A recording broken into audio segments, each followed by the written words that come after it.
baleeta omusajja zaake ateeguya bwa commissioner is a rich man ekyo kyalitegeezezza Amongi.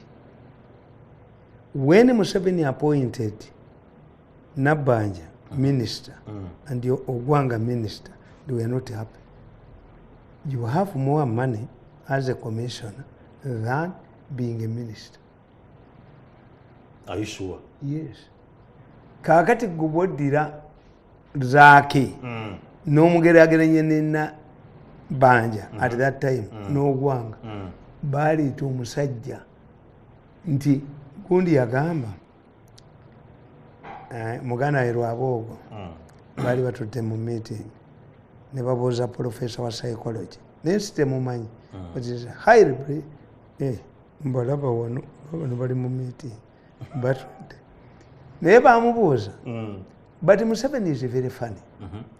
How could Museveni surrender this sophisticated equipment to a madman? Ebyuma ebyo byolaba bye bakwata ku international market bigula millions za $16 according to Mwenda. 16 abe Burundi bajja wano, abe Kenya bajja wano balagire gye biri, bote bamanyi nti is a mixture of witchcraft ne technology. Na bimodify atasobola binti jako byatutte si bye bino ate nange kati nkole nina modifications zingazo bamaze na by'emyaka 10 kakati professor yabagamba nti Museveni wanted a flamboyant man who could not be compromised. Ne bw'omuleeta ekyo yetakola ki? Yetagooka. Ayagala is a man who believes in his integrity and the future. Professor of psychology bwe yabagamba. He's watching me now. Kakati nkugamba nti bw'obanga ogoba ekintu omanyanga Zaake doesn't want money. Zaake taata we yateeka sente nyingi mu campaign ya Bobi Wine ng'abagambye njagala omwana nga abeere ki? Leader of opposition. But in politics we tell you, if the agreement under which that agreement was signed change, then it's not void. When an agreement is implemented 40% is a done deal. Bobi Wine yawa Zaake wa commissioner is a done deal. Naye kitaawe n'asigala ng'anyiize yali ayagalako kabangali gye balabyeko emitiana obugombe nga bulagako emitiana convoy ekkirire. Yes. Kakati kyobula baga tetukkiriza. Why? Zaake bw'omuggyako kino ajja kuddamu asabe kiri amampuga vaayo nzirawo. Moses Sali yagamba Museveni in the 1981 agreement, Tripoli agreement, I'm number 2. Nakisaba paka Museveni yamukuba mukomera. Moses Sali yamala gwa Moses wa mala bako. Moses Sali no papula nga bali kya guide. Moses Sali bwe yatuuka Entebbe yajjira mu kago plane nga Zulu Haka yagimuwadde. Zulu Haka taata bwe yali akola mulago. Zulu Haka amini bwagoba abajindi. Zulu Haka nagende Pakistan n'afuuka mwenayingira mu magye n'afuuka Pakistan. Was known to Moses Sali and Abu Mayanja. Era when Museveni was stuck okuva Katonga nga anoonya atirale pieces. Abu Mayanja bamulabirawo ng'atutte ku ttiimu y'abamukyala njo beeteesa. N'omusajja afuddewo. Abu Mayanja, I can get you atirale pieces near. When Zulu Haka died in a military plane and helicopter, Moses Sali and Abu Mayanja did not wait government sanctions. Moses Sali namulaba Entebbe yajjira mu nnyonyi nejja mu Land Rovers. Abaserikale bebe yajja nabo ne bawambala Kevik. Bwe yasingana Museveni yamugamba, you have killed, no apologies. Yes. Moses Sali powerful. Bamala muteeka ku luzira. Okay. Moses said that I think he has forgotten me. Kubanze sirebeta abantu. But even when he was in prison, every time he used to come, ngaliwo mwala bamwita Namukasa, ngagenda Moses Sali told me to help Nasuru. ninjizuula investigations zange Nasulu teyatta Walugembe but Nasulu doesn't know me. Okay. Nze bwe nkola ekintu kyange nkirekaawo except when you provoke me. Kakati nkugamba nti Zaake's intention was to ensure that Among is discredited. They knew. Mzee Tamale, let me get you straight. Zaake bino ebigwa ku Zaake. Yes. Baali bamanyi nti Oulanyah agenda kufa. Baani abali bamanyi. Abakola ebyo. Era Among yes kati nali mubuulidde. Kati they have dragged the Among to court. Alabe gundi ki defamation. Nobody except Museveni in this country. Me, I know Museveni. Museveni is the only person who can win a defamation case. Mpola. Buchibanga bade bamanyi speaker agenda kufa. Zaake bino babikoze. Basho babikola. Anti nkubulidde kuba ono. Amongi bamukube. Bamukube by the time kigenda okwabikanga nondo tali yali eligible. Kiddeyo ku zero. Amongi abada nti ono luvaawo astandiga je bamanya oluvaawo yagenda kufuka speaker bakitegeera nti agenda kufa Oulanyah ne bakuba ono olime kuba nti okudda omupiira guddeyo mu center nkutege kati nkufunye nti they have been the timing gye baali tebamanyi bategeera they have been dragging Among to courts of law ave mu protection ya parliament kuba parliament ayina mu privileges and Among didn't know why the Katuntu committee recommended apologizing. Yes, apologize. Bwekituuka mu parliament ono omusajja oyo mbaka wa parliament n'ateekamu akawaayiro akake ak'okumugoba who was financing this person. As a result Among teyategeera deception ti ono si wuwe bw'aba yamuteekamu sente teyamanya mapinduzi ne bawaaba dragging the speaker from chambers ze bamutwale mu courts of law except Museveni including religious leaders. Nobody can win a defamation case in this country because the defamation case you are defamed before the well thinking member of society yakugamba ki kati bamujja bajja Among mwayina power bamutwala wa bamwanike eyimu yonna yakumutwala mu kooti okuva kuba n'abaasooka nakuga nti akakafuka bakayitaani akakafubuka bakayitaani bigirwa is a senior operative in Iso mukazi we Museveni yamuwa sente zaataawanze mu kalulu ekituufu yamuwasa n'amala okumukolera sente mukazi n'agagawala n'agoba kabaka ne bawukana n'omusajja why kakati nze mba nkimanyi nkibala nti Among bwe bamutuusiza kati bamutuusiza mu kooti okumujja mu kyembaazi ze gy'alamulira ne bamusalira amagezi tosobola kutuula mu ntebe ng'ate gwegoba waabira ate yayina dairema tewali sipiika mulala olaba Kadaga kye yakola Kadaga bwe bamuleeta lipooti efaanana eya Katuntu kwoyo omuwala yamuvuma namuganza Kadaga yabala sijja kutuula mu ntebe Oulanyah bw'atuulawo empa Kadaga yagiyitirayo gyeri yayina Bamirundi bano for us we evaluate kesi yagizibikira eri n'agamba teyagiddamu Kadaga tebayanjula lipooti ya Namuganza kuba Kadaga yalina okuva mu ntebe Oulanyah atuulewo ng'akitegedde ani ankuba Kadaga yagittirayo laba atondo mu Among Katuntu bulali ate Katuntu kikibi bakola gwakubiri ne ogoba kasekende yagaana yabagamba the problem in the Bank of Uganda is legal buli kumena natwalayo yenna nadduka kuba yina future Katuntu and Katuntu can be the best speaker. Are you sure? Anti ono bagenda mukuba yalinga ng'awedde kati let me tell you do you know the implications we are now? We don't know. Nze bulijjo mbagamba ebintu bibiri. When Julius Caesar was killed by Brutus and Cassius nalaba President Museveni omuzannyo ogwaguzannya nga Julius Caesar. Akatabo ka Julius Caesar kalina oluzungu lukambwe lukadde naye Shakespeare yakulaga nti ennaku 40 gye ziri. Bwe baali bagenda okutta Julius Caesar empera wa Roma, entaana zaavaamu emirambo mu ntaana. Empologoma zaatambula nga abantu baziraba. Comets were seen on the sky. Era kyenewunya ku Baroma n'Abaganda. Fe Abaganda kasita ewaffe ku kyalo kasita akabe kakaaba okubaako omukadde agenda. Akabe efox tugimanye ewaffe.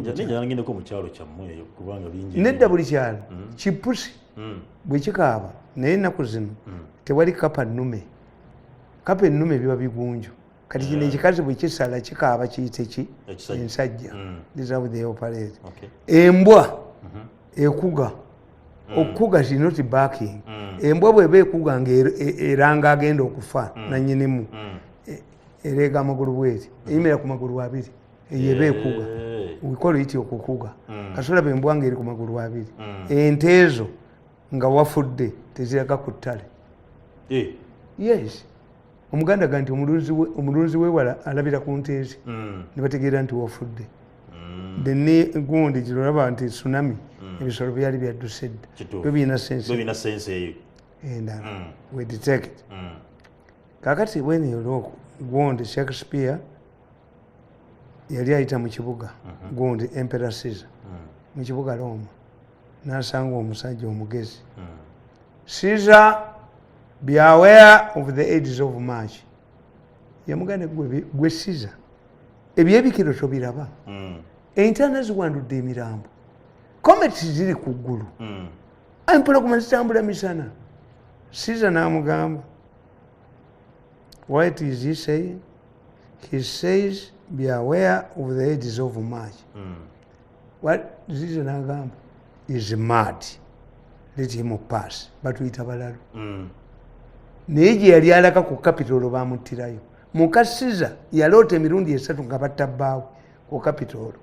Ne batusindikayo omusajja bamwita Rusirius. N'amugamba nti why? Bakulire ku Capitol eriyo emikolo. Tonnalabika? Sajja n'amugamba ndi mulwadde. N'amugamba naye kankubulye mukwano gwange. Never trust your friends. Mukazi wange yaloose emirundi 3 ekiro nga banzita. N'amugamba abakazi baloota. Caesar gw'omuzira. Ogende ku by'omukazi. Gw'omuzira abakazi baloota. When a woman tells you about a dream, when you see the failure to interpret a dream, they interpret dreams. Every day, nkebera mbirooto byange ekiro oba mu kyaki yange before you move. Kati nzigidde ku board. Kuba nkimanyi ti mu mbeera eno eyafiiriddemu omunene ekinene kigenda nanduulu. Bwe bakuttiramu bakusaanikira. This is the most dangerous time. Omunene yafudde. Ayina okubaako n'emperekeze. Era bwe mbatunulira mbamanyi nti events zitambula bwezi. Ono yabulira mu kino onabulira mu kiri. Mbamanyi. Siva wakanga sikebedde mu kyaki. Kakati Caesar bamutteeko Capitol. Naye speech nze zentera okukozesa nga abantu bafudde nagijja ku Caesar. Mutabani we Antony eyajja abamutta baawoleza Abaloma tiyabadde nakyemalya nga bwoli ebya Museveni. Naye mutabani we Antony yagamba the evils that many do live after them. The good is often interred with their bones. Let it be to Caesar. The noble Brutus has said that Caesar was ambitious. If it were so, has grievously answered it. Ebintu ebirungi omuntu byakola ku nsi bamuziika nabyo. Naye byalese ebibi ebisigalawo nga bikola ki? The evils that many do live after them. The good is often interred with their bones. Let it be to Caesar. Nze bagenda mu kuziika kye mbagamba. Ebirungi byokoze ku nsi ebirungi byolanya bigendagenda naye. Nabaga nti waliwo kye batuyita OULANYAH committee. OULANYAH committee yayinvestigatinga nti obutale babasajja balaba basasule. Kakati we are going to start kunoonya OULANYAH. Yes, OULANYAH. This is why the Catholics batandikabo amagezi gaabwe abakristaayo bakibbiramu ssente namwe mwabwekwera kibokera abasiraamu matadom lumwani kyali kyabakatoliki ti abakatoliki olina okitegeera nti katoliki kyakyebuuza how are we going to be relevant ne UN nasoma international relations I specialize in UN activities kibula nakugamba nti Putin bajja muddukanya ekivuguto bali abasajja bagezi yagano kati atakola yotalo ku Poland bayingirewo bamukube naye nga note yemukubye ayagala kuleeta alliance akasajja kamwefundikiddeko ono yitira wakubiri bagenda nakugamba nti this man will be arraigned before ICC ne mugamba nti bali abasajja bamubala Russia terwananga ku lutalo okuva lwaki kuba mu Afghanistan kati lwe Rwanda ebadde yegeza efudendire macho yinto jimenyekera mu okugulu maneuvers zina makuru kezikole you display but you know very well nti kakati muno akasajja kamwefundikiddeko kakati wokubiri bwemba njogera ku bafu Socrates yagenda mu lumbe lwa Plato Plato yali musomesa we n'abagamba mwe temukabira Socrates mwekabire mmwe abasigadde mu nsi etali mu Socrates when Oulanyah dies it is going to be reduced to his family that's why I tell you wegenderezanga nnyo omuntu akyusa erinnya lyo kojjawo bwafa ofuukaani mama wo muto bwafa ofuukaani taata wo muto bwafa afuukaani when your father and mother die you become an orphan. Yes, ofuuka muleko. That's why I defend Museveni without money bakkiriziganya nina kuba mwavu oba kubakolera that's the consensus. Okay. Rich Mirundi is a nuclear bomb naye nga nebyewaffe ebingabirira I was not even supposed to work that's why sibagenda kakati nze siyinza kukkiriza kukola mu gavumenti ya Museveni banzite akwate obukadde 10 nalwesa bulemere batwale obucerekyere waffe abaana bange babonebone ngabo abagonde buno obwana buno tuwabuulire bona omusajja w'amagye ne bodda mu kuzanya we want a hospital named after our father we want a what we want a what if your father in ye a living father general tabikoze will a dead man do this although Mugabe says we Africans were more dangerous in this than the wound kati omuzimu ogwange gujja kutawanya nagamba abaana bange alintwala mu church nja muttira mu kkubo nze ngende banvumire mu church sisomye I don't go to church kati ontwala yote oreto saba guberewo wana omusiraamu ajja nombere do nanjagadde nnyo ne batwala mu church nga father chibi ekiwa mvume naye chifather chibi yayina ebisumuluzo byeggulu omanyi nayogedde ne Katonda nga ngenda okufa anti kakati nkubulira negamba kati ekyoLANYAH kiri mu famire ye Mzee Tamale the death of the speaker Jacob OULANYAH era parliament ejirekawa what next let me tell you we have a constitution without constitutional lawyers and without constitutional judges chekibayambi the moment we had a constitution we would be having constitutional lawyers a constitutional challenges cannot be on a daily basis mbali badde abasajja bali makerere nga mubaleeta buleesi tuyintabuli naye kooti yemu ye corruption court abalamuzi be bamu ababbi era neeri wabunya ne bubonaleeta human rights court era nga abalamuzi be bamu era bajja kuwunya nga babalagira ebiramu so you don't enkoko y'oluwombo neyesowaani enkoko birungo bye bijawula constitutional court constitutional day temwagiteeka constitutional square olabeko constitution ngevudde ku constitution square egenza okusumula omusibe ku CPS weriranye is a tool where the constitution is made in golden letters whether it takes 100 years to write whether it takes 9 years like this one of ours it remains a piece of paper amendable is a working document and implementable by those akawala kabukedde bakawanika empali empeta teyaliiko yeggalawo a marriage ring doesn't have anything to do the death of what is next If you have constitutional lawyers, would be in a very difficult crisis. Right now. Why? The framers of the constitution bayagala separation of power kanyihamba. But the problem is court bwebe interpreting a constitution ate teyita bagikola. They assume ndipo bagimanyi. Okay. Kakati kankubuulira.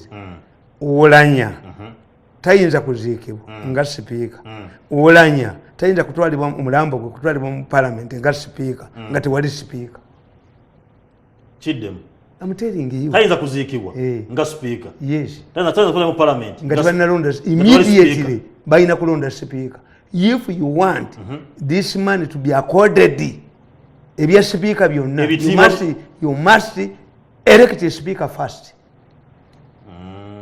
Kuba tewali the deputy, they are not two speakers. This is what Kataga was telling you. In the Bienjagada Bimuwa, since deputy speaker is not a speaker. Yes, yes. Vice president wa Uganda, si Ruto. Ruto amuleme kuba ina tamu yaabwe. Okumugoba badda mu election. Era gundi amulemedde ko mugoba kuba become a victim. Kituufu. Yagenze mu America nga state yoka yemuterako sente. Until the two. Kakati Raila bwawangula, it will be mandatory for Ruto and Uhuru to hand over power to Raila. If Ruto wins, this man, Uhuru, must eat his humble pie and hand over power to this man.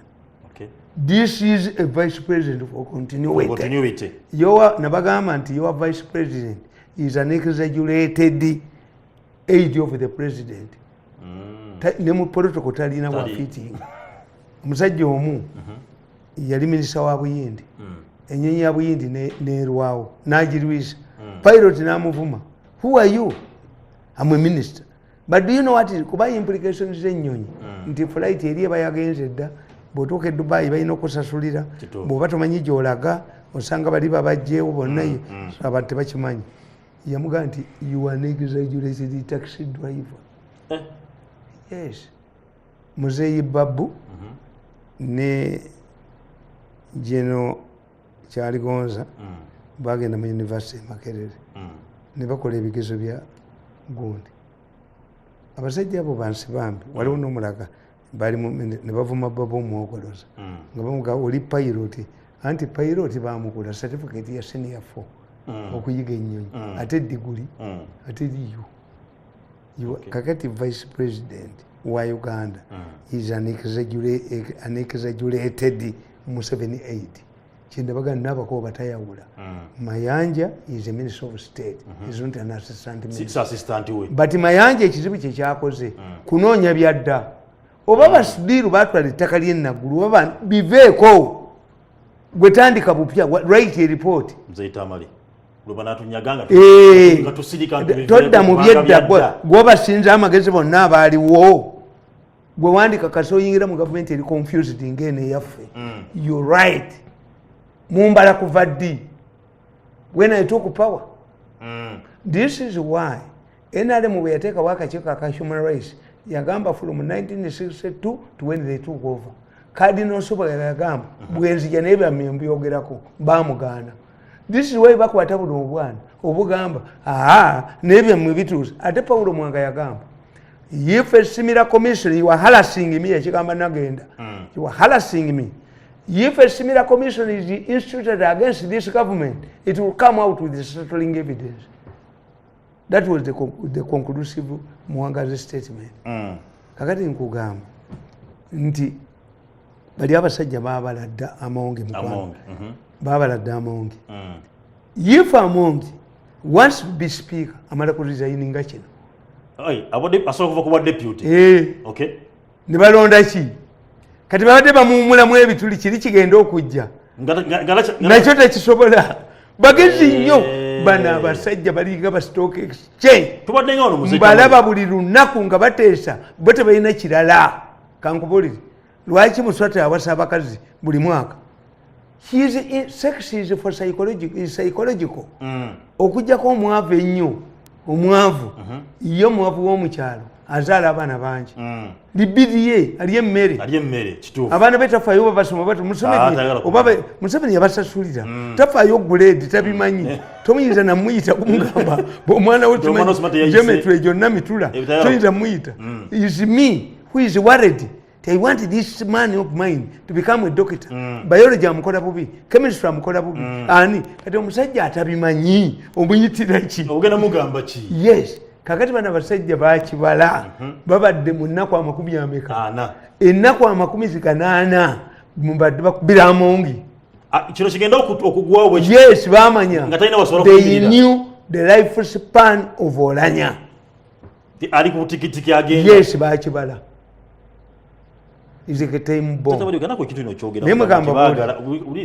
Waliwo omusajja mu serikale yali driver ku CPS bomu nemukuba avundidde wuwe nabulya Museveni agamba nti baba we omusajja avundidde wuwe ali wazana bomu yamukuba. Yes, bomu gwe yakuba wali driver yamukuba ne bamuggyako ennyama ne bagiteekamu eno wavunze na wano wavunze talina yadde ekikumi.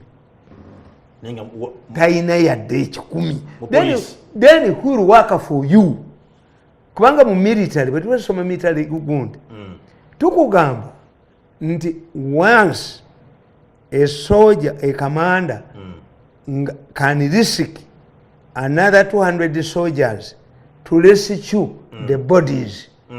Singa mugwa mwambuzi waliwo abagundi nze nakuga nti Luweero naliyo basali musale baali bava Kabamba abasajja ne bajjanga babagoberera kakati basali ne babakola ti ne bayingira munda ate ne bavaayo kakati nagano ne balegeeri ne bakomawo wano kakati kana akasajja g'obuta agajja gabagoberera nagwo bwe gawummulira nga galaba oluwenda lukoze eki kozi bano bali wano baabakuba olukuba kwole yali talina ngatto baatemanga bigere byano ne batwala engatto naye 2 days later amagye ga government UNRA yeyungula abalala nga battalion number to recover the body.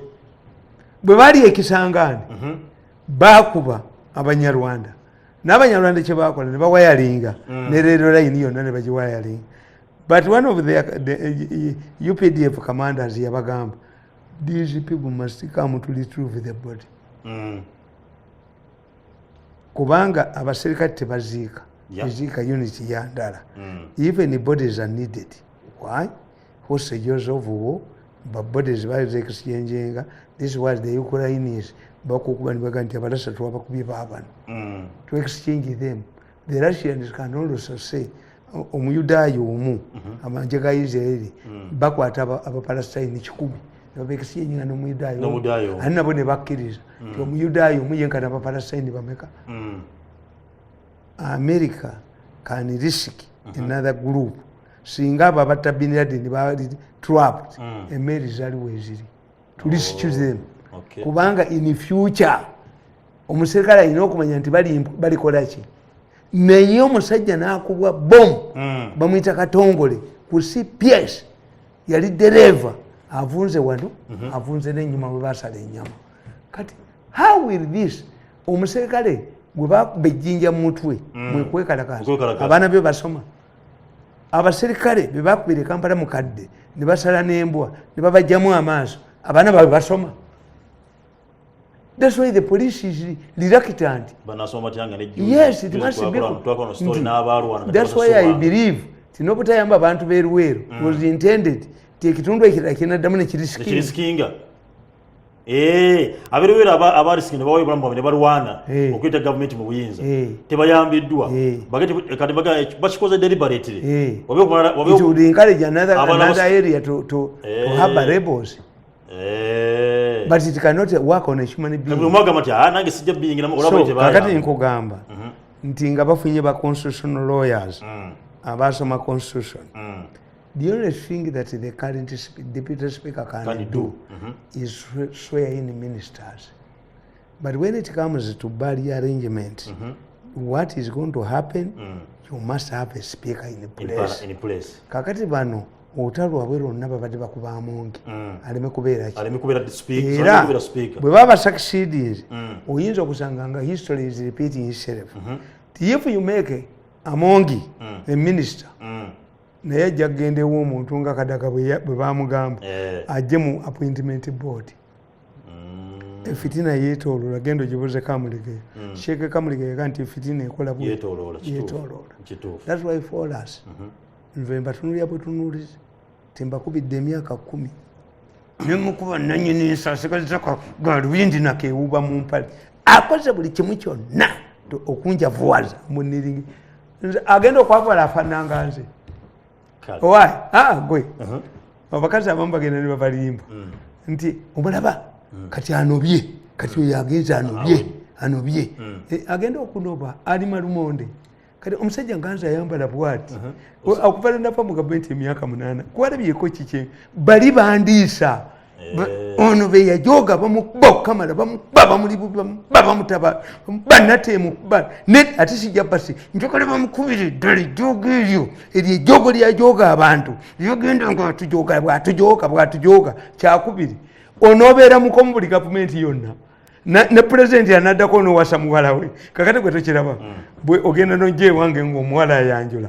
tomanyi nti nze mba omukulu naye bwe nziyewo nze mba omukulu kakati bwe tuba twafunye diguli ffenna bw'ojja ewaffe nze mugenyi omukulu bwe nkuwerekerako nerimbe ketubalinde kamutujoge naye ate gavumenti enaddako temujja kubabako mumujoge mukubire abalamuzi amasimu musibe abantu mu makomera mutujoge mutufuule ebidoli byammwe muniakubo munyalako basi ekyokulika tudda ne story waliwo embuga eyakabaka bulamu awo eri ku njege kuba nti nekugwako ekibaati era okuba nti esalo muzee Tamale embuga zammwe agenda okwavuwala alabikanga nze embuga zamusaza okuba nti kakati okozeeki myaka 8 kati mwavuwaze